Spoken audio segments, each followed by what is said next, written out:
en la educación. Bueno, por tener los libros de Ariana presentes, por ponerlos a disposición de los lectores, entre nosotros también, por tenerlos muy vivos en el catálogo. Y yo creo que es una alegría que podamos presentar este libro, que estén realmente muy asequibles, no solamente aquí, sino en toda Latinoamérica, estos 3 libros potentes, que son una experiencia de lectura. Muchos quizás ya los conocéis, si no, pues os invitamos a partir de ya a conocer la literatura especial, magnífica, muy perturbadora también, violenta y de la que no se sale igual de Ariana Huffington. Y para ello, pues hemos querido llamar a Paul Wass, que creo que también tiene una relación parecida con el lenguaje, no quiero decir igual, quiero decir parecida, una aproximación igual de osada, igual de que busca una experiencia como la de Ariana en el lector. Y os dejo ya con esto.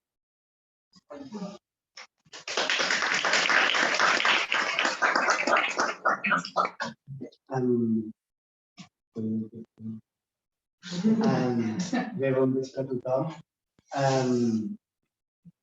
Dos apunts. O sigui, ahir estava molt malalt i avui m'estic com picant una mica, perdoneu-me.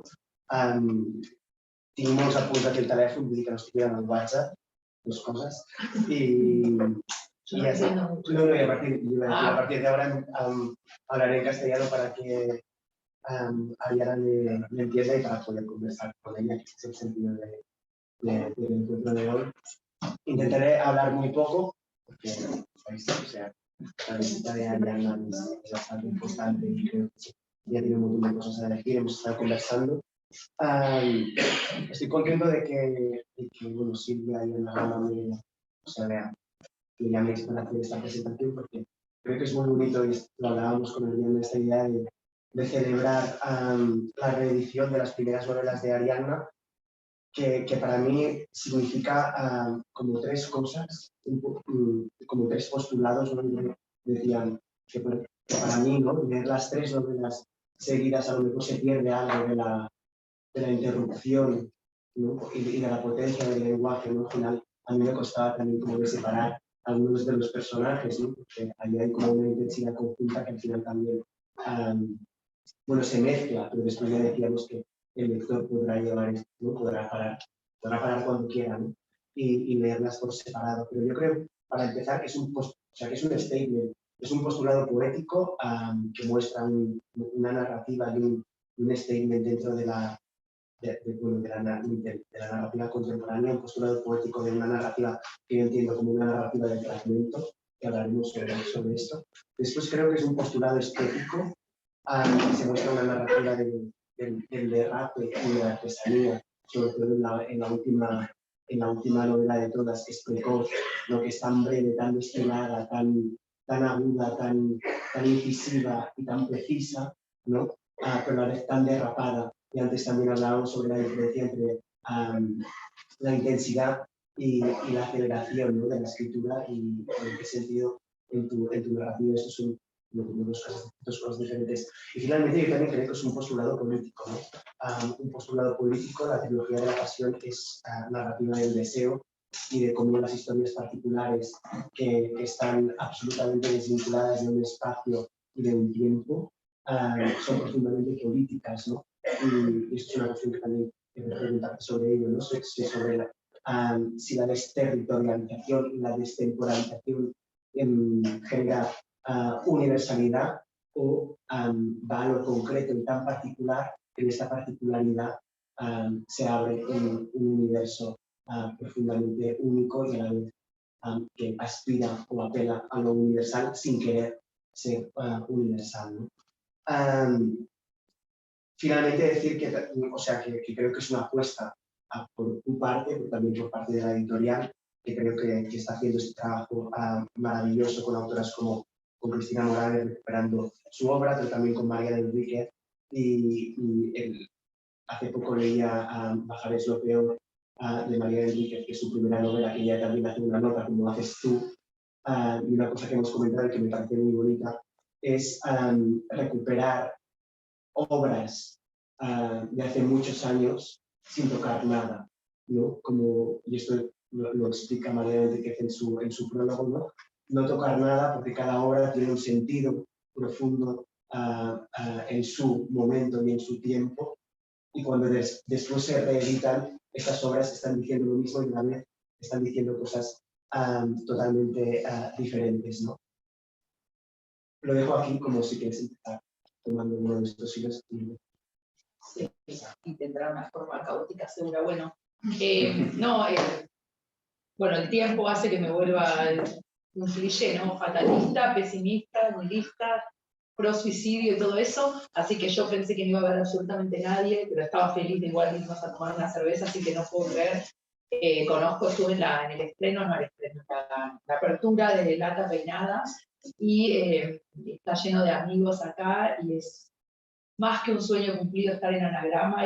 Creo que es un sueño de muchos, ¿no? No soy original, pero lo deseé tanto, y bueno, acá estuve ahí con Degenerado. Pero, bueno, ¿qué decir? Primero quería decir que acerca de los primeros libros, a mí me encanta buscar primeros libros de autores, de todo tipo de autores, pero autores célebres, consagrados, de escrituras únicas, ir ahí con el ánimo de un antropólogo o de una antropóloga a excavar, que ya hablaremos de que escribir para mí es excavar o cavar, ir ahí a ver qué pasaba en los comienzos de una escritura. Entonces es fácil decir Flaubert, sí, ¿qué escribió Flaubert? Pero ¿qué pasaba con el primer libro de Flaubert? Me acuerdo que lo encontré en la calle Corrientes, en Buenos Aires, y decían que era una mierda, y no es que era una mierda, pero no era Flaubert. Era como, a veces uno conoce un hombre o una mujer, da igual, le fascina, y me encanta ese morbo de ir 10 años antes a ese hombre que me encantó, y decir, no me hubiera gustado. Es decir, la relación del tiempo, la obra, en qué se convierte una obra, pero ¿qué era el primer libro de ese gran autor o autora? Cómo fueron los primeros pasos. A veces son igual sublimes, pero a veces no. Me parece valioso ir a los primeros fraseos, que decíamos María Enríquez cualquiera, a la primera nota musical de un autor, y ver si escribía mal, o qué se escribía mal, pero cómo empezaba a esculpir un estilo, ¿no? Y en ese sentido, voy saliendo por encontrar la trilogía de la pasión, que por fin llega a Anagrama y por fin llega a España, que es la única en el mundo que están reunidas las tres. Es un condensado de mis últimos 10 años, pero yo diría que toda mi vida está ahí, porque yo siempre pienso que antes de escribir Matate Amor no estaba viva, es un poco extremo, pero siento que nací un poco con la primera frase de Matate Amor, que me recliné sobre la hierba entre árboles caídos. Así que ahí un poco toda mi vida está en esta trilogía, y los comienzos de lo que fue para mí empezar a escribir, a buscar un estilo. Hay un arco estilístico, si se quiere, entre Matate Amor y Precoz, que parece que son hermanas, hablaremos, ¿no? Parece que hay un arco de un estilo común, pero sin embargo, si uno lee de un modo en que por lo menos leo yo, se ve como busco el estilo, como voy radicalizando la escritura. Así que, bueno. A lo mejor como para empezar, y después yo creo que será interesante hacer como algunos puntos o como entrar un poco en cada una de las tres novelas, pero para empezar yo quería hablar sobre el motor, como tu motor de acto de escritura o de acto poético, que es una cosa que haces, que ya se puede percibir perfectamente mientras te leemos, ¿no? Pero es una cosa que decides hacer explícita en la apertura que has añadido en las tres novelas, ¿no? Que dices, voy a leer, dices, eso que llaman escribir es mentira, es algo de lo que hay que dudar, eso que llaman escribir es otra cosa siempre, una guerra, caminar sonámbula, es el insomnio, es algo de otra dimensión, es otro modo de hacer justicia por mano propia, ¿no? Yo cuando leí esto, ¿no? O sea, que creo que es profundamente interesante que el motor de la escritura no sea un motor estético, sino que sea un motor moral y casi ético. Cuando lees las tres novelas, ¿no? No solo hay moralidad, sino también como la construcción de algún tipo de ética, ¿no? Y yo creo que lo sería interesante que como desarrollaras, como explicaras esta idea de llegar a la llegada a la escritura, que diría en el Sisu, ¿no? Que a mí me ha recordado mucho en muchos momentos esta idea de la incomprensión, ¿no? Y la desposesión casi del acto escritural y del acto poético. Esta llegada a la escritura que diría en el Sisu, para ti la llegada a la escritura es vengativa, ¿no? Y de hecho antes, mientras hablábamos, me has dicho alguna cosa, no me acuerdo exactamente, pero has dicho como, para mí que estén las 3 novelas juntas en anagrama y lo que haremos hoy es como un acto de venganza, ¿no? Y no sé, creo que es interesante. Sí, no me acuerdo qué autor decía, porque digo Bataille, pero estoy mintiendo, que decía que escribir es un acto de desposesión. Lo oí, un acto radical de desposesión. Está buenísimo lo que preguntas. Para mí casi que es la única pregunta, la pregunta sobre la escritura, la más importante de todas, la fundamental, la esencial, ¿cómo se llega a la escritura? No sé cómo se llega, estoy segura cómo no se llega después del recorrido de estas 4 novelas, junto a Uno a Degenerado y otros textos también. No, bueno, sé cómo no se llega, no doy talleres, no doy cursos, no soy profesora, pero me jacto de no serlo, pero cuando cae una novela en mis manos, que alguien, tengo el honor de que me pida un consejo, siempre veo que las novelas para mí que son novelas muertas o textos muertos, en mi humilde opinión, son textos que buscan el efecto de la escritura por la escritura. O sea, buscan escribir para convertirse en escritores, para publicar, para ganar premios, o para que lo lea alguien, o buscan la escritura por un afán o un deseo de preciosismo. Es lógico, son los escritos de juventud. Bueno, todas esas causas yo las barrería, o sea, las volaría de un plumazo, y tengo la idea de que el arte, bueno, es mi vieja idea, lo de siempre, ¿no? La escritura no es la escritura, ¿no? Esto no es una pipa, eso es postulado siempre desde la negativa, no estoy inventando nada, no soy académica, pero estoy segura que escribir no es escribir, o sea, eso es lo único que sé, o sea, no es sentarse, no es esperar que te edite la próxima anagrama, no tiene nada que ver con todo eso. Si se llega a la escritura, seguro se llega por otros caminos, por otras vías, que tienen que ver con, bueno, eso, odiar al mundo, lo decía Crogenet, y también lo decía Imre Kertész, el autor húngaro, que decía, me doy cuenta que la empresa de la escritura es una empresa de odiar al mundo, ¿no? Cuando empiezo a escribir, el mundo es mi enemigo, ¿no? Es un poco bélico, a mí me encantan las tentativas bélicas en el arte, no en la vida. Pero entonces, ahora por ejemplo, para escribir mi próxima novela, que conversé íntimamente de ciertos sufrimientos con Silvia CC, para escribir la próxima novela, estoy buscando algún lugar parecido a un búnker, fui a buscar armas del siglo XIX, estoy buscando una casa en el campo, están todos invitados. O sea, buscar la escritura que me parece a buscar un lugar desde donde voy a tirar, como si fuera un francotirador o alguien que caza animales, no mato animales, pero simbólicamente. Es decir, la tentativa o la operación de escribir siempre es una operación que no tiene que ver con escribir, supongo que se entiende, porque si no, después el resultado es la escritura, claro, un libro en la Tata Penada o en la Central o en cualquier librería, pero la operación de escribir tiene que ser otra, y ahí reúno lo que vos decís para mí perfecto, que es vengarse, ¿no? Bueno, yo soy extranjera, quizás muchos acá son extranjeros, se sienten extranjeros aunque hayan nacido en Barcelona. La extranjería obviamente es también un sentimiento. Yo soy extranjera además en los papeles, vivo en Francia, y siempre, bueno, ser extranjero es durísimo, casi tan duro como divorciarse y tener hijos. Divorciarse es peor. Pero, durísimo ser extranjera, hace 15 años que vivo en Francia, no hago de eso un victimismo, mucho menos, absoluto, pero sí es durísimo. Digo, ¿cómo me vengo de esta situación? O sea, ¿qué hago con toda esa injusticia, mucha injusticia que padecí, incluso que sigo padeciendo en tribunales, ¿cómo hago, ¿cómo hago justicia con esto? Y siempre digo, bueno, en la novela, entonces esa cruzada, esa guerra de hacer justicia, de ir hacia lo justo, es en la novela. Pero nunca mediante la demagogia, o sea, por eso siempre converso, digo, para mí mi escritura no es militante, no es desde el activismo. Sé que muchas escrituras hoy día lo son y me parece bien. Trato de decir, siempre evitar el activismo, evitar la certeza del activismo y bueno, eso. Entonces, estas 3 novelas tienen ese programa: vengarse, odiarlo todo y hacer justicia. El problema es que después es difícil escribir, hacer justicia, escribir y evitar la demagogia. Es muy difícil. Y a la vez también hay, cuando en la nota previa, ¿no?, haces esta enumeración, también hablas de ser sonámbula y del insomnio.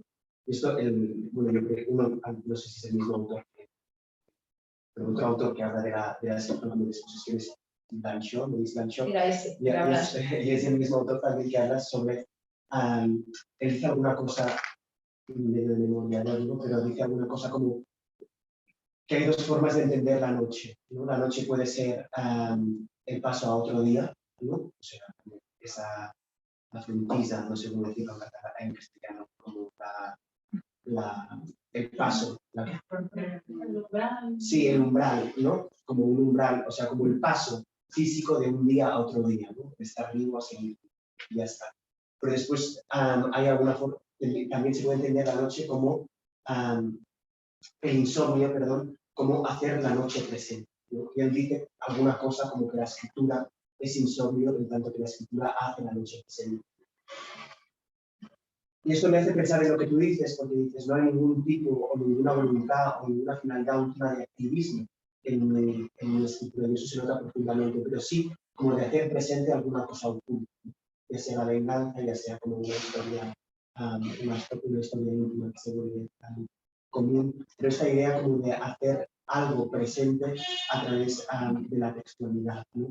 Y aquí a lo mejor también entraríamos en la cuestión como de la artesanía, que hemos estado comentando, ¿no? Que cuando te dicen, cuando te tienes una novela con muchos estilos, una novela con un lenguaje muy trabajado, como si la escritura no fuera, como si la escritura no fuera eso, ¿no? No tuviera que ser eso. Y yo te he comentado antes, o sea, a mí lo que me interesa una de las cosas que me interesa mucho de tu narrativa es esta sensación de que no sobra ninguna palabra. También a lo mejor son como novelas muy breves, que esto implica como una sensación profunda de destilación, ¿no? Como de tener ahí como el pozo del café súper concentrado. Que a la vez me hace pensar en esta idea de hacer presente una cosa oculta, ¿no? Y de no vivir la noche como un tránsito, sino como hacer presente una cosa que no se hace presente a través del lenguaje. No sé si Sí, si venís de la poesía se nota. Las personas que te dicen eso, ¿no? Me decían eso es casi como... sí, sí. Claro, no, claro, vuelvo todo el tiempo al postulado, a la formulación o a esta frase, esta afirmación que puede parecer tramposa, pero no lo es, que es la típico, que más escribo, menos sé lo que es escribir. Una fórmula ya se sabe para otras cosas de la vida también. Más libros escribo, menos sé lo que es escribir, y que la escritura es sin dudas el camino hacia lo incierto, eso es seguro. Claro, porque estamos muy acostumbrados a hablar qué estilo, ¿no? Lo que decíamos, el estilo, cómo trabaja el estilo. Esas son consideraciones teóricas, consideraciones literarias buenísimas, lo que son, que van por fuera de lo que es la escritura. Es decir, son consideraciones post-exégesis después de haber leído el estilo, todo eso cuando escribo yo no lo estoy pensando. Digo, si esto fuera una especie de laboratorio hablando de los que escribimos, leemos, bueno, todos, escribir también es leer.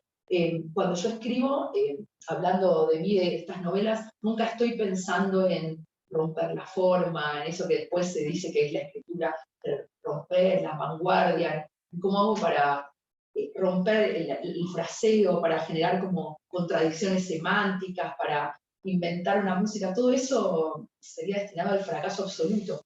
No, lo que estoy tratando de hacer, bueno, lo que hace quizás cualquier escritor, pero es... estoy tratando de verdad de ver cómo puedo captar la palabra de un modo distinto a lo que la capto en el café, en el metro, mientras me peleo con alguien, en el banco.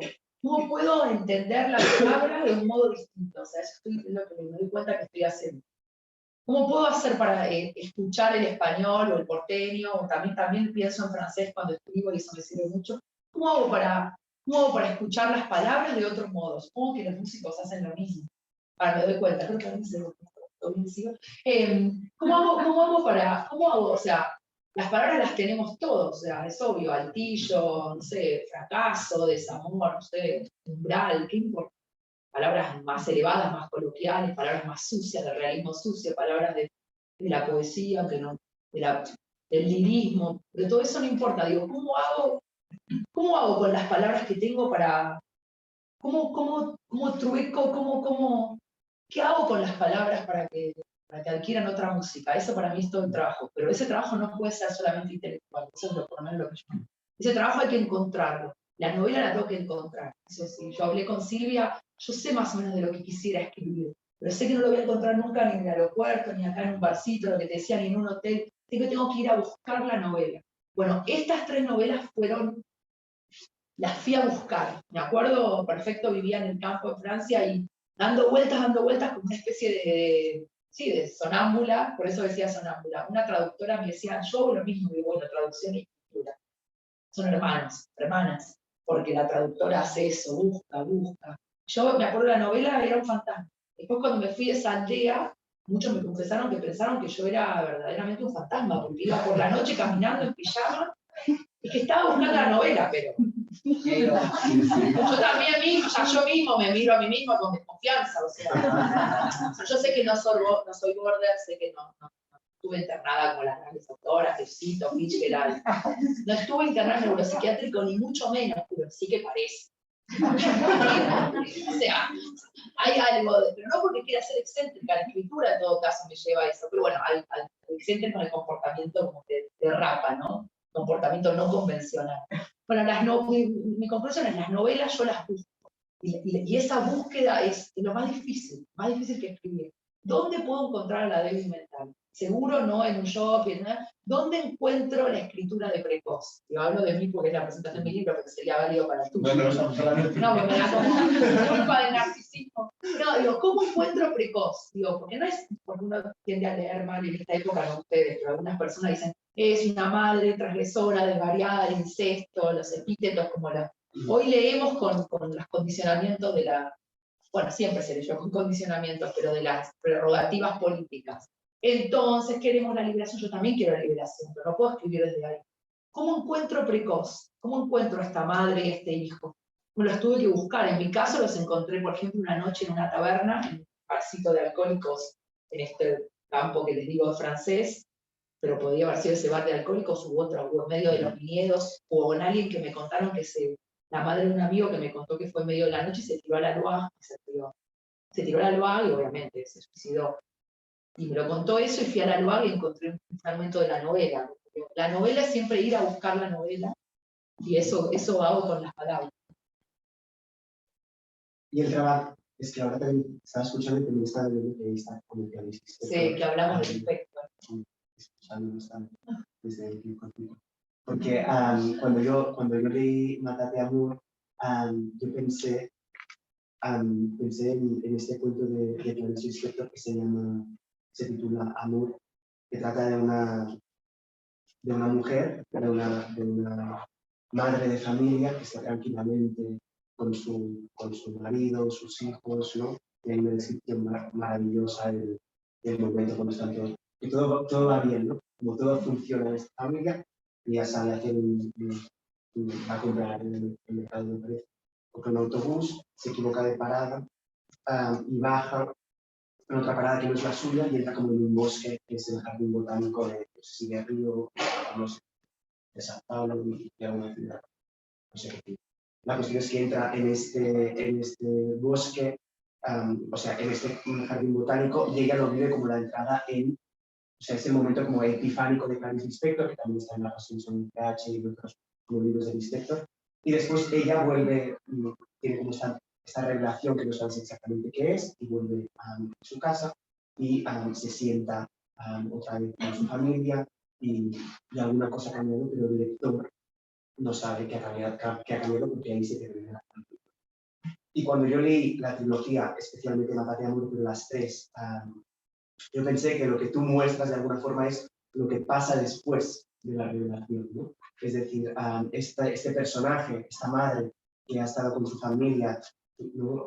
Con la vida burguesa, la vida tranquila, la vida normativa, que después ha tenido como esta revelación en que ha visto que nada tenía sentido, pero ha vuelto, ¿no? Y tus personajes, como las madres que aparecen en estas novelas, ¿no? Voy a leer la primera pregunta que se pregunta a la madre de Mata Temur, que dice: ¿cómo es que yo, una mujer débil y enfermiza que sueña con un cuchillo en la mano, era la madre y la esposa de esos individuos? Y para mí hay mucho del Lispector, no solo en este momento como epifánico, que es resultado del lenguaje, ¿no? Pero yo creo que si Lispector muestra la epifanía sin mostrar el después, también en la Pasión según CH, todo el libro es ese encuentro con el bicho, ¿no? Con la cucaracha, con lo que sea, y todo lo que abre.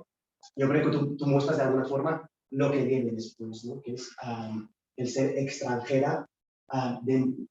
Hablabas de extranjería, ¿no? Pero no ser extranjera. Ser extranjera y ser apátrida en la vida de una misma, ¿no? O sea, en la propia subjetividad, en la propia familia, en la propia interioridad e incluso en el propio lenguaje, ¿no? No tengo nada más para agregar. Porque uno a veces se obliga a la dialéctica obvia del diálogo, ¿no? Lo habíamos hablado antes, me parece que es lo más emocionante que hay en la literatura, ojalá fuera así, es el diálogo iba a decir entre muertas, como si Clarice que yo estuviéramos muertas, pero entre libros, ¿no? Entre continuidades yo lo llamaría continuidades de la angustia, continuidades de una misma angustia. Sí, todo lo que decís es cierto, Acevedo, estoy de acuerdo en esa lectura tuya que me parece muy interesante. Hablamos de la experiencia de lectura. Un libro no existe hasta que no es poseído por una experiencia de lectura. Eso también lo entendí con el tiempo. No existe el Lispector sin esa experiencia de lectura. Sí, la relación del Lispector con el asombro de la lengua, su lenguaje también pienso, ella como extranjera, ella cambiando la lengua, en la extranjería de la maternidad y de la locura. Sí, pienso que sin darme cuenta, porque no fue adrede, hay una respuesta a esa angustia en mis libros, ¿no? Hay una continuidad a esa angustia que también lo siento mucho, no es original en Silvia Plath, pero siento que ella postula una angustia, una metafísica, una angustia del ser en la maternidad, pero en la soledad más absoluta, y sin querer, quizás estos libros responden a esa angustia, es como un vaivén. Me gusta pensar los libros como, bueno, eso, como diálogos, pero como vaivenes, el péndulo entre un libro y otro, ¿no? Sí. Creo que la trilogía, más que yo no sabía si, trilogía de la maternidad, no, trilogía de una angustia, no, trilogía de la extranjería, no, digo, bueno, la pasión por ahí engloba toda.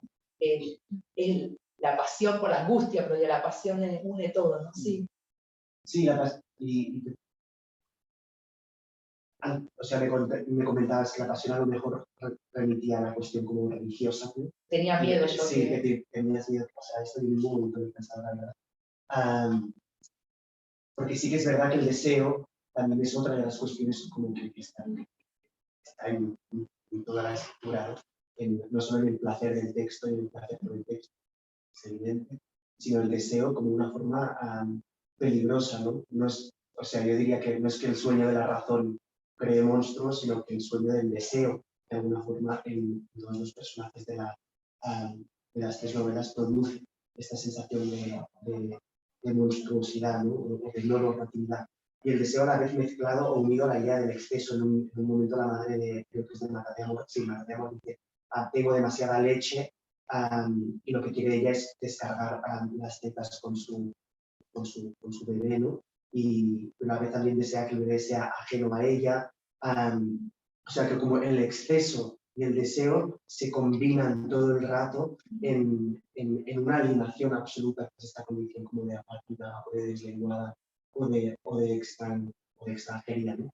Pero a pesar de todo, ¿no? Cuando tú estás leyendo como este mundo hostil o este mundo casi distópico, de distopía interna, de distopía emocional o relacional, por decirlo de alguna forma, yo tenía la sensación cuando estaba leyendo las novelas que no hay mundo mejor. O sea, y en este sentido creo que es muy iluminador lo que dices de que tú no quieres hacer activismo con tu escritura, ¿no? O no es el activismo el que te lleva a la escritura y tampoco quieres hacer como activismo con la escritura, porque yo las preguntas que me hacía, ¿no? Al decir, o sea, hay esta como distopía interna de relacional, pero no, esto no me activa el pensamiento de un mundo mejor es posible, o como si fuera como una especie de espejo deformado de la realidad para que nosotros lectores pensemos que así hay una alternativa, ¿no? Es decir, tú muestras la mala madre para pensar la buena madre. O sea,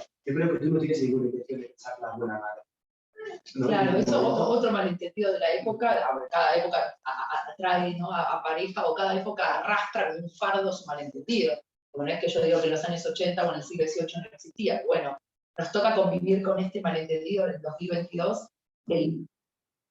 Hace 10 años que siento que estoy en el campo literario, no es que siento, estoy recorriendo un poco los mundos del campo literario de España, pero de otros países, y fui personalmente viendo cómo se amplificaba, opinión personal, este gran malentendido se expandía, la metáfora del virus es muy mediocre, pero se expandía el malentendido de pensar que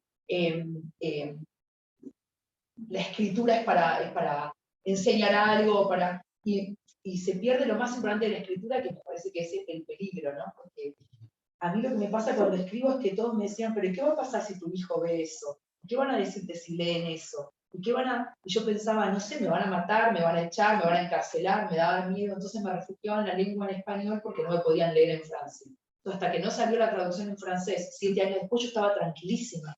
Porque todos en ese punto me intentaban leer con la traducción del Google. De hecho, varias personas me dijeron, mira, te leí con la traducción del Google, pero no entiendo nada. No, está bien, déjame. No, es bárbaro. Google, digo, el traductor más infame que puede haber, pero está bien, igual los hay infames que no sean traductor de Google, pero yo estaba refugiada en esa idea de que no me podían leer en Francia porque muchos no entendían el español, y si entendían el español era muy precario, muy rudimentario, no el de la novela, ¿no? Y me di cuenta que el problema del activismo para mí en la literatura es que evade lo más importante, que es el peligro. Una novela tiene que ser sí o sí peligrosa, ¿no? Y el peligro es contrario a la moral, o sea, tiene que ser sí o sí portadora de un peligro, de una bomba de tiempo, de algo que es por eso incorrecto, ¿no? Y por eso contra la moral. Así que sí, lo que me pasa es eso, cuando escribo estoy siempre pensando que lo que escribo me va a dar, hoy escribía eso, ¿no? Es paradójica la escritura porque uno trabaja y escribe siempre desde la vergüenza, pero es indispensable y elemental perder el pudor para escribir esa vergüenza. En esa fricción, en ese nudo no tiene solución, es aporético, pero siempre nos encontramos, bueno, mi experiencia es que cada vez que voy a escribir una novela me encuentro frente al mismo problema, el mismo nudo problemático y irresoluble que es. Voy a contar, que lo hablaba con Silvia, esta vergüenza, esta gran vergüenza. Creo que Cari Spector también trabaja con la vergüenza, y Silvia Plath también. Con una gran vergüenza, qué vergüenza que me da. En este momento me da vergüenza ser, uno le da vergüenza ser, si no es estúpido, uno le da vergüenza ser sí mismo, ¿no? Uno sabe toda la doble moral, la miseria, lo que es capaz de hacer, es sucio muchas veces. Uno es sucio, ¿no? Yo soy sucia, es así. Y tengo que trabajar con esa vergüenza, no sé, le hice daño a mi hijo, no sé, pensé matar a alguien, no sé, me da vergüenza, soy mierda. Pero esa vergüenza que me da, tengo que perderla en el pudor, tengo que perder ese pudor al escribir, pero esa vergüenza tiene que quedar, no la tengo que moralizar. No soy una super mujer liberada y empoderada cuando escribo. Entonces ahí hay algo, bueno, esa es la escritura para mí. Ya, Y hay una cuestión como que ahora también medio apuntabas, que va en relación con una cuestión de la temporalidad, ¿no? Tú antes decías, para mí la novela es un tiempo, sobre todo, ¿no? O sea, que la escritura necesariamente activa un tiempo de lectura y un tiempo de atención, que no es el tiempo empírico, normativo en el que nos movemos, ¿no? He tenido una experiencia un poco, quiero decir, intensa, catártica leyendo, porque me lo he leído muy rápido, en muy poco tiempo, y precisamente es una cosa que yo creo que no se tiene que hacer. O sea, que cuando se hace, también aparece, es lo que te decía antes, ¿no? Como aparecen cosas interesantes y cosas a lo mejor que con una lectura lenta, pausada y digerida no aparecen, ¿no? Pero sí que es verdad que como esta concepción tuya de la novela, de la escritura, como un tiempo, ¿no? Como un tiempo que difiere de otras formas de vida que no son la escritura y la literatura, también de alguna forma se concentra muchísimo en la forma misma del texto, ¿no? Esa idea de construir por fragmentos, de que la unidad no sea una unidad evidente, ¿no? Matar de amor son muchos fragmentos que acaban generando una unidad orgánica, pero que se ha construido a partir del fragmento, es decir, a partir de la apertura, a partir de lo no dicho, a partir del silencio, a partir del montaje, ¿no? Y ahí se crea como toda una unidad que no es una unidad evidente. Y después Precor, que es la última novela de las tres, es una novela de 50-60 páginas, lo que es un fragmento llevado a la locura, ¿no? Es decir, como un verso larguísimo que no se termina nunca, o un fragmento que no quiere cerrarse, ¿no? Como si la misma idea de fragmento negara la idea de unidad, ¿no? Sí, está buenísimo. Después, sí, hablábamos con Paul antes, siempre lo que sucede antes es más interesante. Por eso antes de salir de escena no sé de qué hablar. No, digo que no sea interesante. No, pero los actores no hablan, nosotros no somos actores, pero antes de salir de escena, me acuerdo que no sé si será en el partido de quién lo decía, que le pegaba una trompada, se hablaba, no se habla, shh, silencio, ¿no? Y después... Pero nos teníamos que conocer. Pero nos teníamos que conocer. Sí, antes de después dejarlos hablar a ellos, digo, si alguien quiere hablar, ¿no? Absolutamente nada nuevo, hablábamos de esculpir en el tiempo, el gran libro de Andrei Tarkovsky, pero que no esté censurado ahora por ser ruso, pero obviamente que un libro es tiempo, bueno, me da vergüenza decirlo acá porque ya lo saben, pero yo lo veo, la trilogía de la pasión, por suerte, reunidas en anagrama, más que 3 novelas breves, o novel, como se dice, más que una trilogía, más que... Yo lo veo como si fueran 3 piezas de música, y cuando uno tiene el placer, digo, bueno, ahora voy a escuchar a Glenn Gould, cómo toca Bach, cómo toca Beethoven, y cómo hace Schubert, ¿no? Como un tríptico musical, la experiencia alucinante de escuchar una misma sonata por Rubinstein, por Richter y por Rachmaninoff. Para mí son 3 piezas musicales, y lo que yo le decía a Paul, que es para mí lo novedoso, entre otras cosas, de esta unión, de esta edición, es que por primera vez se escuchan las 3 músicas juntas. Es extraño, tiene un riesgo, es riesgoso también, porque son novelas, yo estoy acostumbrada a que se lean por separado, ¿no? Entonces va a alterar la musicalidad que está junta, va a armar otra nueva música. Bueno, y lo que vos decías de que escribir es tiempo, que ya lo dice en el tiempo de Tarkovsky, obviamente que el cine es tiempo, la escritura es tiempo. Digo, yo leo, han pasado los años, soy ciega, yo digo, me despierto con la boca abierta como el pato cuando le sacan el hígado para el foie gras. Mi cuerpo está acá, mi cabeza más allá, afuera una cosa golpea como una arcada. Me acuerdo que esa frase la escribí en toda una noche. Entonces, ¿cuánto tiempo pasa, digo, con tu novela lo mismo? ¿Cuánto tiempo pasa entre esto que acabo de leer y todavía de noche 2 pájaros se elevan violentos de mi árbol y al estrellarse se matan entre sí? Eso también es una cosa maravillosa de escribir radical, que es ¿cuánto tiempo pasa de una frase a otra? ¿No? ¿Qué pasa con el tiempo cuando se escribe? Recuerdo esto, recuerdo fragmentos de Precoz que duraron toda una noche, recuerdo otros que fueron rapidísimos, ¿no? Así que sí, sobre todo la experiencia de un tiempo en otra dimensión. Yo a lo mejor, o sea, de poco a lo mejor ya si tenéis preguntas y tal, pero antes pues quería preguntarte, porque la ilustración de la portada, o sea, yo a veces como busco cosas donde no las hay, Muy bien, bueno, mira, así pasa el tiempo también. La cuestión es que como la portada de Matar de Amor, cuando se publicó por primera vez, ya era esta ilustración, otro fragmento de la ilustración de este cuadro de que gusta la portada de la ilustración, ¿verdad? Yo tengo como mi teoría propia de, o sea, qué significado va, bueno, no sé si querías compartir exactamente el por qué este cuadro, cómo llegaste a él, cómo viste, o sea, que de alguna forma también como los libros también, sé que, ¿no? Lo que contabas antes de que tienes que encontrar el libro de alguna forma, y el libro te encuentra, este cuadro te encontró, también, no tú lo encontraste y viste que era esto lo que tenía que mostrar, Matar de Amor, no sé. Sí. Sí, porque, bueno, así como antes decíamos, yo decía que la escritura no la veo como un acto de militancia, no es contradictorio lo que voy a decir ahora, absolutamente cada cosa del libro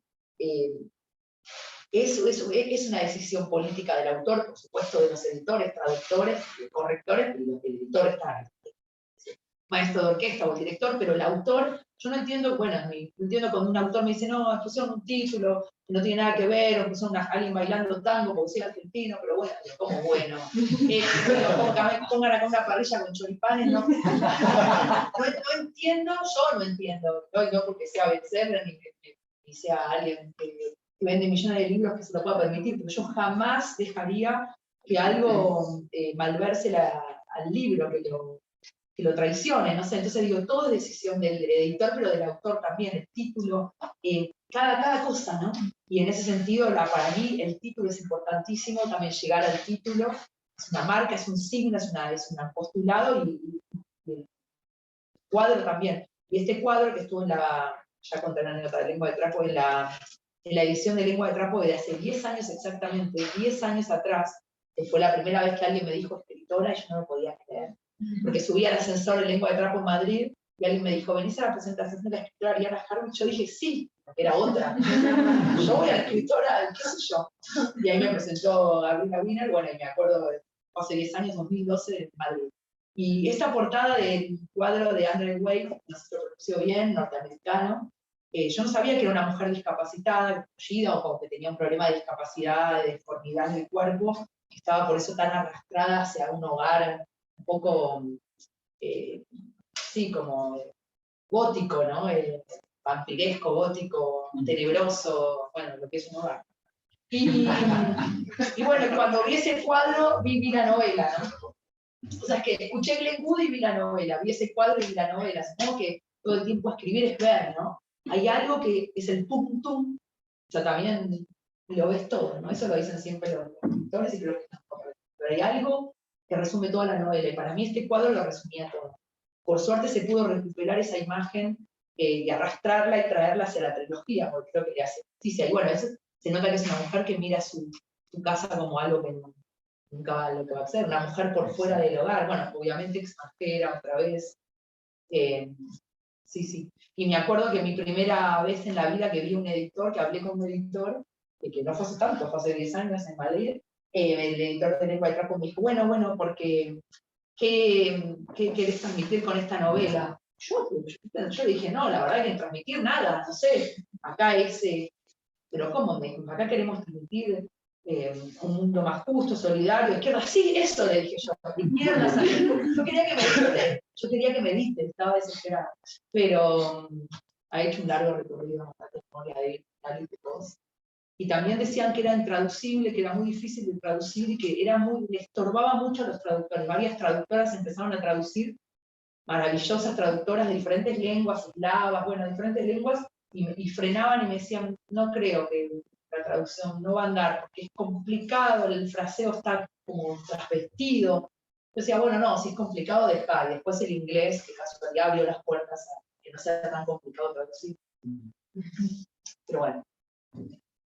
No sé si llevamos como 45 minutos o así. Una sesión lacaniana, ¿no? Si alguien, no sé, si queréis comentar, preguntar, insultar. Yo tengo preguntas. Bueno, yo soy argentino también, estoy acá, quería preguntarle a Elena porque escribís en argentino, pero si yo también vivo acá, me pasa que el lenguaje castellano generalizado se te empieza metiendo en la escritura. Entonces eso, a la hora de, ¿sabes? A esta altura que te van a traducir en un montón de lenguas, y viviendo en Francia hace 15 años, ¿qué te pasa ahí cuando te pones a escribir? ¿Pensás en argentino? Porque algo que estás muy agarrada ahí con ese...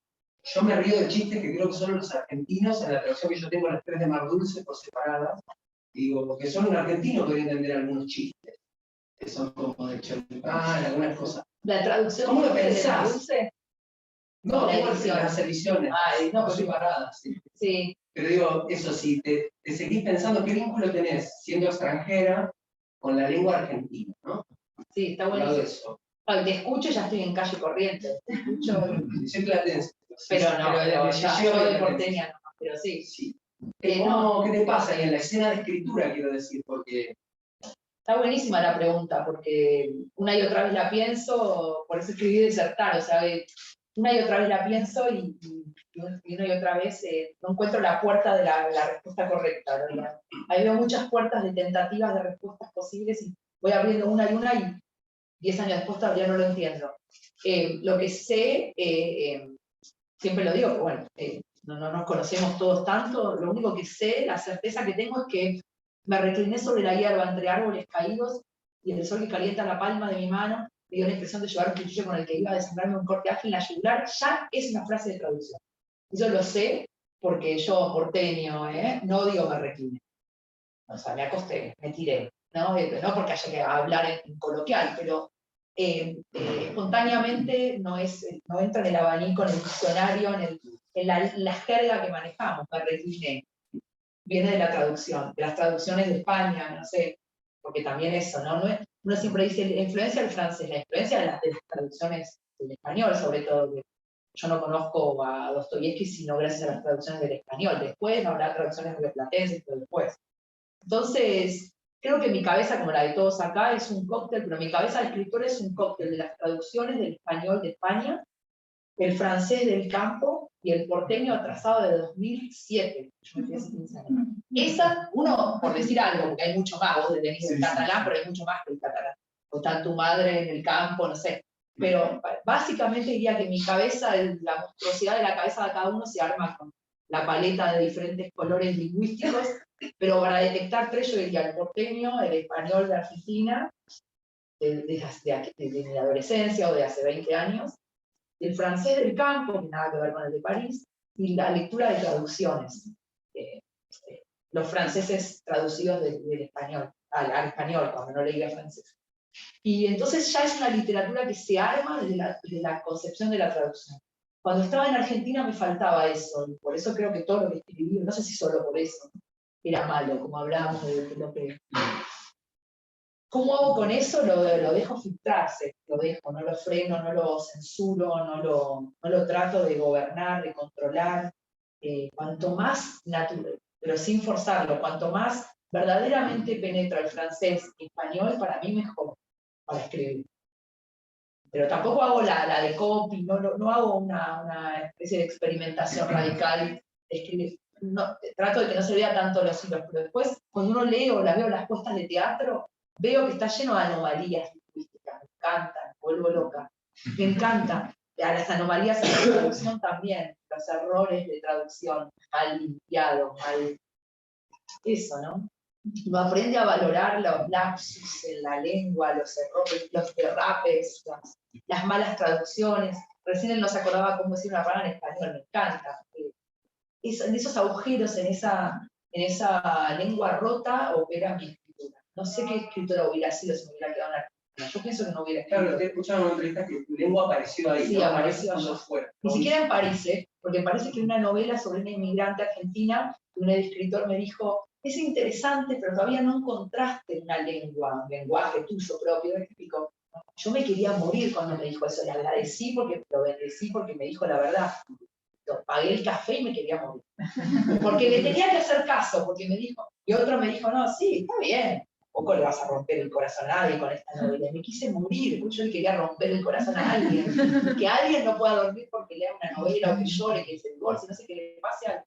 Y sí, bien, vuelve el tema. Y entonces, no, creo que eso para muchos escritores se le arma la escritura a la extranjería, ¿no?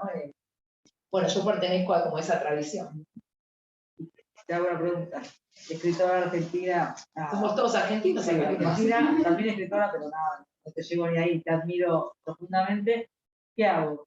Vivo en Argentina, no soy extranjera, no tengo esto que decís, voy a escribir como el culo toda la vida. Como el culo, ¿viste? Ya entró en nuestra Claro, casa. como el culo, porque entonces, ¿qué haces? ¿Qué haces? No, por eso, porque No, pero ¿qué cada- haces? ¿De qué No, me alimento? porque vos- Te escucho, ¿de qué me alimento? No, No. bueno. lo tuyo, porque digo, bueno.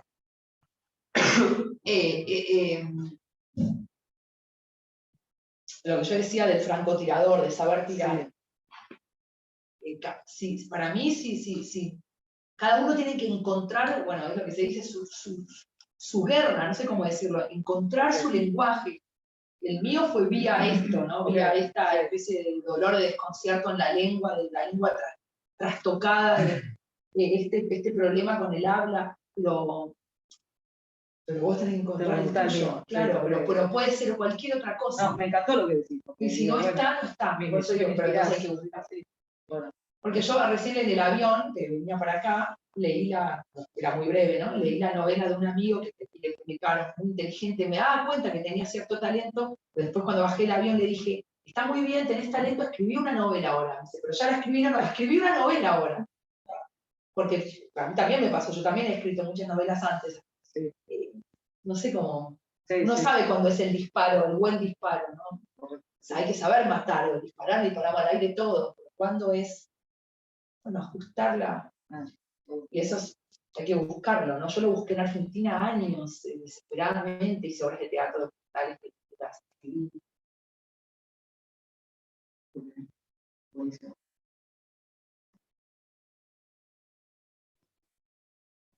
No, yo. Eh, ayer, bueno, lo dijiste, pero ayer hiciste un tweet que a mí me gustó muchísimo porque hablabas de la vergüenza. Y pues, me acordé de una frase de Deleuze que dice que la vergüenza es quizá el mayor motivo, el único motivo por el cual uno, o el mejor motivo por el cual uno podría escribir, ¿no? Y en ese ensayo, él menciona algo que yo creo que es aplicable a tu literatura, que es bueno, tus narradoras están delirando, ¿no? Están como buscando como lo dice él ahí, es como buscando una especie de, si han salido del lenguaje, están como migrando hacia afuera del lenguaje porque están buscando una cura, ¿no? por estar delirando. En el caso tuyo, ¿vos crees que estás buscando una cura o estás buscando enloquecer más, ir más adentro de esa especie de delirio, esa especie de vergüenza y no te importa para nada, pues, que haya otra manera de verlo, otra manera de no traicionar el mundo poniéndole solamente una perspectiva que es esa de solo el delirio o si llega a otra parte? Bueno, si te entendí bien, después no corregime, ninguna de las dos cosas, la escritura, ¿no? Porque no, o sea, no es morfina tampoco la escritura, ¿no? O un tratamiento contra una enfermedad. No busco en la escritura ni enloquecer más, mentira, uno sufre terriblemente, sería kamikaze, uno cuando sufre quiere dejar de sufrir, es muy de la juventud decir que uno quiere sufrir, pero cuando uno promedia la existencia no tiene esa relación con el dolor, me parece a mí que es muy ese coqueteo morboso y esa seducción de sex appeal del dolor, como tenés 18, te ves todo Fassbinder. Yo por suerte me vi todo, siempre digo, me leí todo y me vi todo a fosas comunes, las cámaras de gas, los niños deportados, todo 18, 19, 23, 25, la impunidad, nació en el 97, 28. Después cuando se acerca la muerte, para mí bueno, es obvio, es otra experiencia del dolor, ¿no? No tienes ese sex appeal, ese morbo, no te excita de igual modo para nada, ¿no? Pero porque ya has visto el horror de la vida, no lo has visto muerto, qué sé yo. Pero no busco en la escritura ni volverme más loca, obviamente, o ni enloquecer lo que vos decías, tampoco lo contrario, que sea como una especie de barricada al dolor o de remedio o de antidepresivo, lo que fuese, no. De verdad que la escritura es como, es lo que yo decía, un acto de hacer justicia sin activismo, que parece difícil, como, por eso lo digo en la apertura, todo lo que no puedo hacer en la vida, no voy a ir quemando casas, decapitando gente, robando, secuestrando hijos, no voy a ir todo ese odio, todo ese deseo, porque el odio está cargado del deseo, que también lo decían todos, yo decía Geneo, todos, que la poética del odio, conduce a la escritura. ¿Pero crees que ese acto es una cura? ¿Cómo? ¿Crees que ese acto puede funcionar como una cura? Esa tramitación, esa transferencia entre la vida y la escritura, a mí me funciona así, sí. Como que siempre digo, bueno, pero está la escritura, Siempre me lo digo. Otros dirán, pero está el Alplax, no sé, está el terapeuta, el psicólogo, para cada uno tiene su... Está el alcohol, está la ninfómana, está el sexo, no sé. Yo digo, está la escritura. Supongo que para muchos escritores es igual. Es como puede pasar cualquier cosa, mirá que lo peor está pasando. Está la escritura. ¿Está la escritura? Bueno, está la escritura, ¿viste? Pues todo lo demás se ve. Después digo, perdí una casa, me robó dinero, me quedé sin... Está la escritura, bueno. Como... Pero es cierto que se trabaja con la vergüenza, estoy de acuerdo.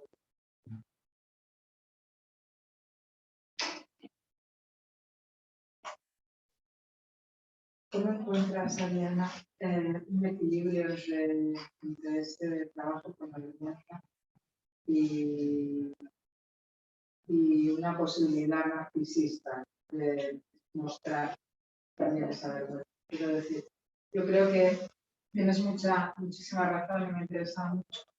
Tú cuentas de trabajar con la desvergüenza, con la falta de pudor, porque eso te lleva a lugares distintos y no hay nada más necesario que una literatura que lugares distintos. Cuando ya está escrito, ya está leído y es difícil volverlo a leer con esa capacidad de conmoción, como lo que buscas o lo que muchos lectores buscan. Pero hay algo que es un peligro también, que es una especie de coquetería con la exhibición. Entonces, ¿cómo equilibras? Yo creo que está muy conseguido en tus novelas. Vas hasta un límite, hasta una frontera en donde la coquetería de la exhibición es latente, está ahí afectando. ¿Cómo consigues parar? Sí, es difícil, es verdad. Está lleno de peligros, ¿no? La escritura, digo, es un campo minado, de verdad, está lleno de peligros, porque uno está escribiendo y está lleno de peligros de todo orden. A mí lo que me interesa mucho de la escritura es ese límite a donde lo veo. Está justo en el límite de lo generado y yo fui al revés un poco en su literatura, leyendo primero en general y después viendo partes excelentes. Y creo que una parte valiosa de lo que aportas es lo que te enseña a hacer. Totalmente de acuerdo, sí. Es difícil de explicar, o de tratar de pensar cómo funciona, cómo opera, pero estoy de acuerdo, porque esa vergüenza tiene que ser, sí o sí. Me acuerdo que fue la primera pregunta que me hicieron en mi vida de la literatura, es, ¿cómo no te da pudor? Y yo me acuerdo que decía, sí, pero hay que luchar contra ese pudor, me muero de pudor. O sea, que no hay un ánimo de exhibicionista, por eso sí sería un error. Los sátiros abriéndose no, pero digo, por ahí lo hacía como error, para mí era un error cuando estaba estudiante, ¿no? Los errores de estudiante que son tentativas, que hablábamos antes de la literatura de tentativas, querer mostrarlo todo, el exhibicionismo, la pornografía, creo que es un error total, el contrario al arte, porque mostrar mucho, pero también hay que perder el pudor. ¿Hasta dónde, no? Y me doy lo pensé muchísimo en Degenerado, lo pensé muchísimo en realidad sin darme cuenta, sin ser consciente en estas novelas. ¿Dónde se para? Por ejemplo, la madre con el hijo. Tampoco tienen... Hay un aluvión de erotismo entre ellos dos. Me daba muchísima vergüenza escribir, porque otra vez no lo escribo del postulado del incesto, no, en absoluto. Me muero de vergüenza escribir eso, estoy incómoda, me pone nerviosa. No quiero que hagan eso, pero no, yo siempre la pauta me lo da la literatura, me doy cuenta hasta dónde me puedo acercar al peligro, hasta dónde me acerco, no sé, al oso, hasta dónde me acerco a la muerte, al peligro, y cuándo tengo que frenar porque un paso más allá pierde la literatura, no sé cómo. No solo pierde la moral, porque hoy se puede, pierde la literatura, sobre todo hay perímetros, hay alambrados. Hasta acá me acerco, me muero de vergüenza igual, porque me da vergüenza, no por mi hijo, mi marido, mamá, no, me da vergüenza por mí, qué chancha. Ahora mismo la próxima manera que voy a escribir, digo que me da vergüenza las cosas que digo. Me acerco, pierdo el pudor y me acerco, pero en un momento freno, porque ya después pierde la literatura. No lo sabes, es una intuición. Sí, bueno, hablaba del misterio con él.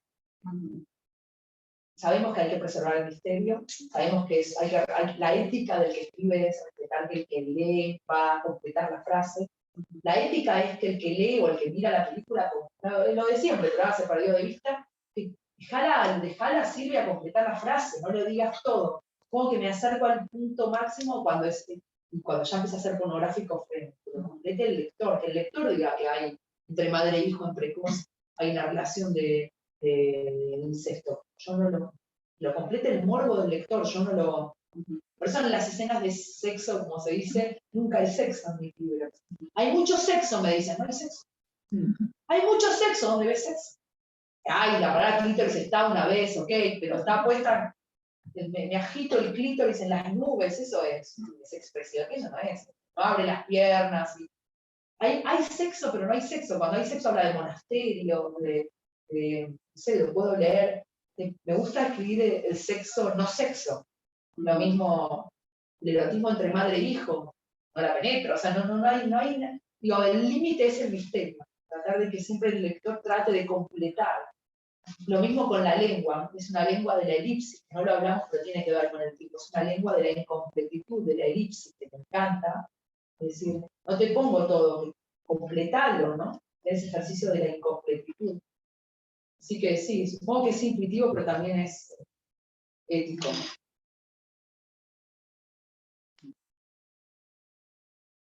Pues ya está. Quiero decir, Pues ya está. Pensaba, ¿alguien tiene otra pregunta? No puedo más. No. ¿Alguien tiene más preguntas? Parece que sí. ¿No? ¿Yo puedo hacer otra? Ah, vale. Bueno, no, si no la pregunta, ¿qué más?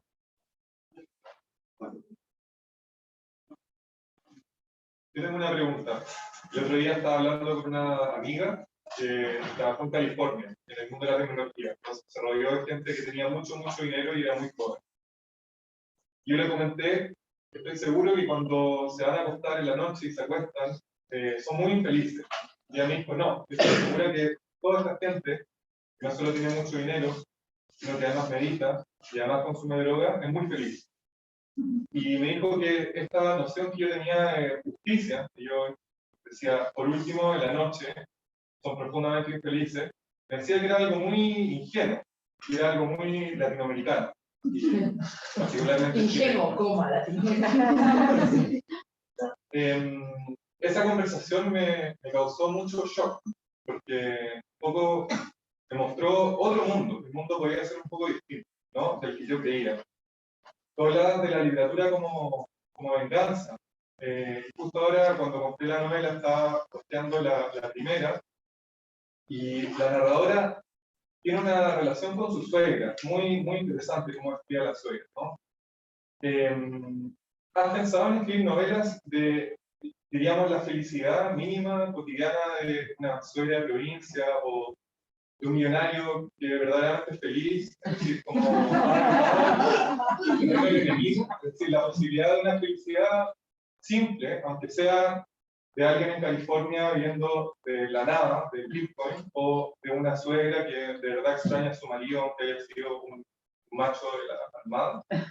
Pero la segunda opción, en miniatura, como a pequeña escala, como del coro griego, esos personajes llamados mínimos, toda esa poética de lo mínimo, están como, son los vecinos, los suegros. La otra de California no, pero porque no pertenece uno está a mi rango, a mi perímetro, no es que no quisiera, no veo nada ahí, no puedo operar, uno está muy ciego de todo. Yo escucho, veo lo lindo de tener, de que las contemporáneas, digo, ay, mirá lo que escribió tal o tal o tal, yo no podría nunca, porque no veo nada ahí, no puedo entrar, no puedo pronunciar ni una palabra de ese mundo, me quedo totalmente sin lenguaje, ¿no? Uno no puede escribir sobre cualquier cosa.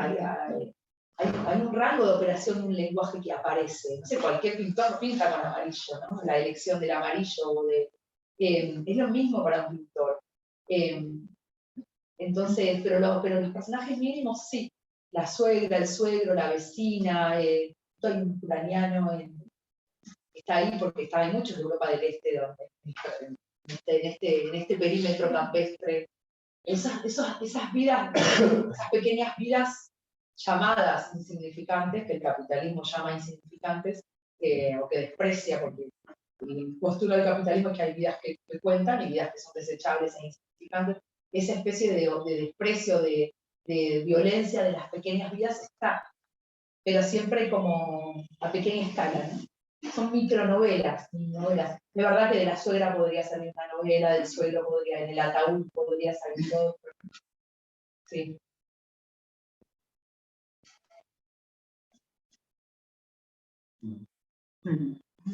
¿Querés hacer la pregunta? No, con la dramaturgia, porque pensaba en esto del puntum, así más rafiano, si querés, y que me sumaba, o sea, hacía asociar a la imagen poética que habla Cartoon, y como sé que venís también del guión de la dramaturgia, no he visto las obras, pero me gustaría verlas. ¿Cómo fue eso de, me tengo entendido que ayudaste en la adaptación al teatro, pero también uno podría pensar las 3 novelas como un monólogo interior, ¿no? Eso, y como todo suena muy a decorado y escenografía, ¿no? Eso, ¿cómo aparece ahí la dramaturgia? ¿Cómo fue esa experiencia de pasar estas novelas al teatro? Sí. O lo que se te venga por ahí. Sí, ya hubo la experiencia en 2014 acá, queda lejísimo, 2014, 2000, no me acuerdo cuánto, no 14, no me acuerdo, y ahora este año, en junio, de hecho voy a venir, se va a hacer la puesta de una sola vez, o 2, de Casa América Cataluña, de La débil mental, puesta, porque antes fue puesta con guión, leída, ¿no? Dramaturgia leída, estuvo buenísimo, pero ahora es la obra de teatro, supongo que va a estar increíble y voy a ir a verla en junio, pero sí, todas las novelas son obras de teatro. Tenía muchas ganas de verlas, a ver si se hacen en inglés, se harán películas, te enfermó la pobre, encima viniste con catarro, pero ya, el traspaso a la dramaturgia, un traspaso, un acceso, un camino totalmente allanado, sí, vengo de la dramaturgia, vengo del cine también, un camino allanado, sí, hago siempre las primeras versiones de las obras de teatro y después los directores, directoras, actores trabajan, rearman, pulen las segundas y terceras versiones. Ellos hacen ese trabajo más de artesanal, manual, de terminar de darle la forma teatral. Pero la primera versión del traspaso de la novela a la dramaturgia la hago yo, y la verdad no voy a mentir, es bastante fácil. Yo a veces digo, no, pero no entiendo, porque digo, pero al final era teatro, o sea, era como, haces narrativa, pero es teatro. Por esto que vos decís, porque ya está denunciada que la casa es cartón, que es escenografía, que hay una maqueta. Pero no estás en las calles, haces un primer No, no hay Ascalia, no hay nota al pie, no hay preámbulo, no hay nada, acotaciones. No, a lo sumo pongo en formato diálogo lo que acá está mezclado en primera persona, esa especie de tecnicismos que no alteran la semántica del libro, pero lo que me impresiona es que yo digo, pero al final era teatro. Lo he visto, no es que lo digo yo, en España, pero también en Israel, en Uruguay, en Argentina, se han hecho obras y es teatro. O sea, yo digo, la gente no se dio cuenta que era una novela. Nada hacia el teatro con una facilidad. Yo creo que porque cuando lo escribo, ya estoy pensando teatralmente. No en el dispositivo, en el escenario de teatro, sino en cómo se habla, no sé. En la lengua teatral, ¿no? La casa de Matate Amor, que por eso me encanta este cuadro y lo logramos y qué bueno tenerlo, ya es una casa que veo. Yo veo la cámara, no sé, yo la veo, el trípode y la cámara, no sé si es en qué formato están filmando, el camarógrafo, el sonido, porque además vengo del cine, de estudiar 10 años cine, me quedó esa experiencia en el cuerpo. Estar en rodajes toda mi vida, toda mi adolescencia, ¿no? Estuve en rodajes de cine, y de otras cortos y de películas, y veo el sonidista, el Matate Amor lo veo, y veo la clave, o sea, veo todos los elementos, la artilugios, la artificialización del cine. El corte, lo escucho corte, o sea, lo loca, pero muchas veces se dice la poética del fragmento, venís de la poesía, ¿dónde venís? Bueno, vengo del cine y del teatro. Yo escucho el corte, el cine te da el corte, el apagón. El apagón, el corte. corte. Cartoon dice que toda obra de teatro es una novela contada en sus puntos más altos. Y como que tus novelas, con esto, la aspiración es, como no hay puntos bajos, es todo un saque así. Claro, lo acabas de decir vos, perfecto, sí, porque esa concentración, el clima, ya está punto, Yo parto de la premisa del teatro, que en realidad por ahí la literatura es cierta, literatura tiene otros tempos, otros temas, pero yo digo, bueno, no tanto así, pero darle la lista a lo que dijiste, bueno, darle la intensidad del teatro, pero con un formato novela, con una lengua novelística o romanés, pero teatro, con esa intensidad de la escena teatral condensada, chiquita, ¿sí? Hay digresiones, pero son estilísticas, pero si no lo emocional es... Si hay algo del armado en mi cabeza que se arma teatralmente con la literatura, ¿no? El casamiento. Y sí, las actrices que hicieron mis obras casi todas enloquecieron. Wow.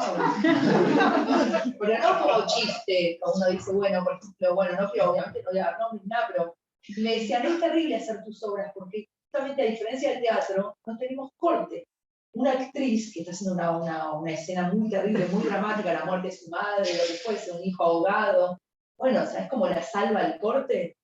3 minutos de sufrimiento y después corte, listo, al pucho, al catering, a la vida, a la sociedad de la vida.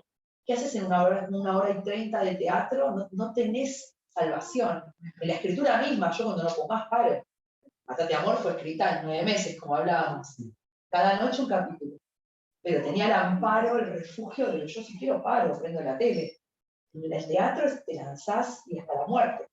Y entonces 2, 3 actrices me llamaron, una enloqueció, otra tuvo que frenar y otra tuvo un ataque de pánico en escena. Y yo digo, hay algo interesante ahí, porque para mí, ella, pero juro que tuvo un ataque, de verdad. ¿Cómo sobrevivió?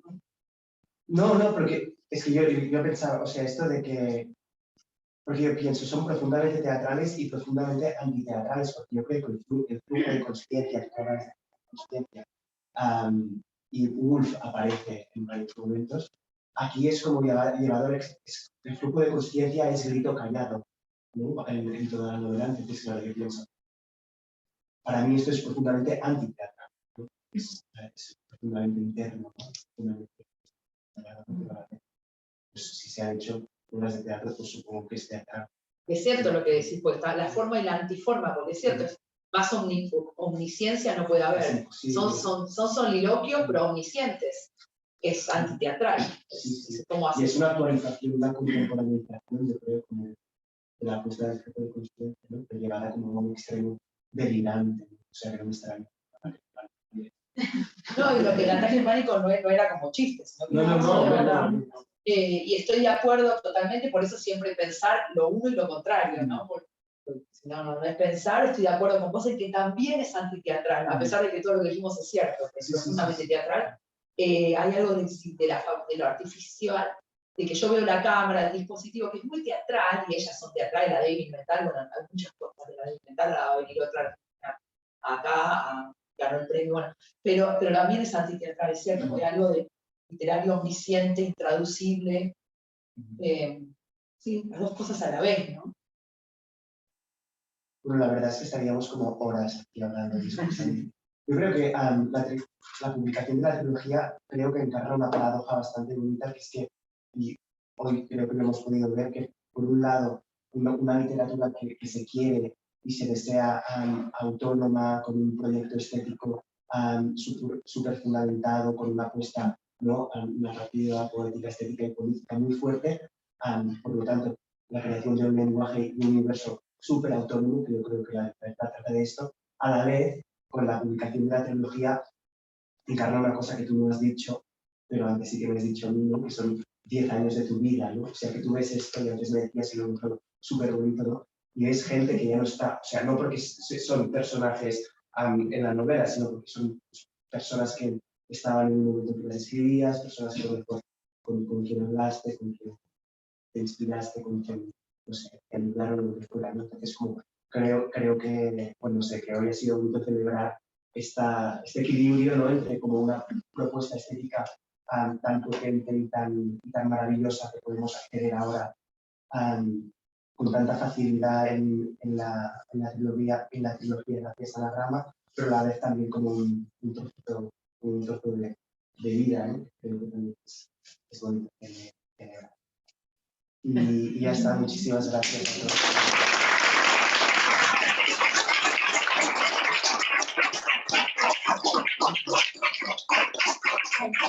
Teníamos con Paul de no encontrarle la forma, creo que más o menos lo logramos, la forma al diálogo, ¿no? Muchísimas gracias a él, muchísimas gracias a Anagrama, obviamente, a Lata Peinada, de verdad una gran felicidad. Y bueno, gracias.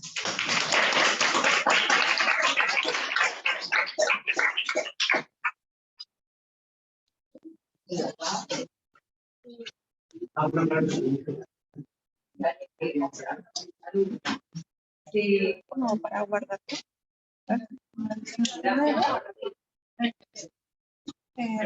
Si tienes grabación,